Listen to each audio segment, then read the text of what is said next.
नमस्कार, मी डॉक्टर संजीवनी राजवाडे.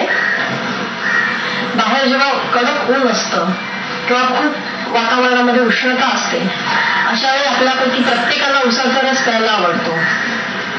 उसाचा रस हा गरम ऋतूमध्ये आपल्यासाठी अतिशय चांगला असतो. त्यामध्ये शीतल हा गुणधर्म आहे.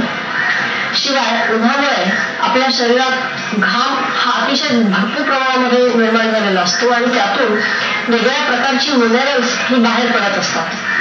ती पुन्हा शरीरात जाणं आवश्यक असतं.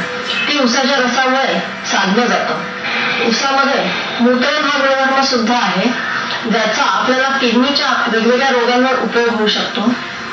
जेव्हा बाहेर उष्ण हवामान असतं, अशा वेळेला किडनीवर आपल्या खूप प्रेशर आलेलं असतं. युरिन ही कमी प्रमाणात तयार होते. शरीरातली टॉक्सिन बाहेर फेकण्यासाठी किडनीला जास्त काम करायला लागतं. अशा वेळेला जर आपण उसाचा रस प्यायला तर किडनीवर येणारं प्रेशर कमी होतं, आपल्याला लघवी भरपूर प्रमाणात होते आणि वेगवेगळ्या प्रकारची जी विषद्रव्य शरीरामध्ये निर्माण झालेली असतात ती बाहेर शरीराच्या फेकायला मदत होते.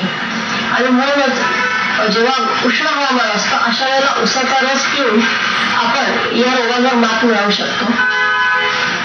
उसामध्ये आणखीन एक चांगला गुणधर्म असा आहे की हा जर आपण चावून चावून खाल्ला, उसाचे छोटे छोटे तुकडे केले आणि जर मुलांना चावून खायला दिले तर ह्यामुळे दातांचं आरोग्य चांगलं राखलं जातं, आपल्या हिरड्यांचं सुद्धा आरोग्य चांगलं राखलं जातं.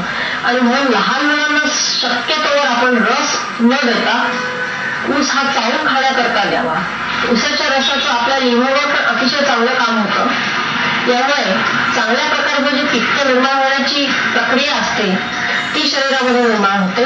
आणि म्हणूनच जेव्हा कावीळ झालेली असते, अशा वेळेला सुद्धा आपण उसाचा रस जर दिला तर होणाऱ्या उलट्या कमी होतात, भूक चांगली लागते आणि आपलं जे आजारी पडलेलं लिव्हर असतं ते पुन्हा मूळ स्थिती देण्यासाठी सुद्धा त्याचा फायदा होतो.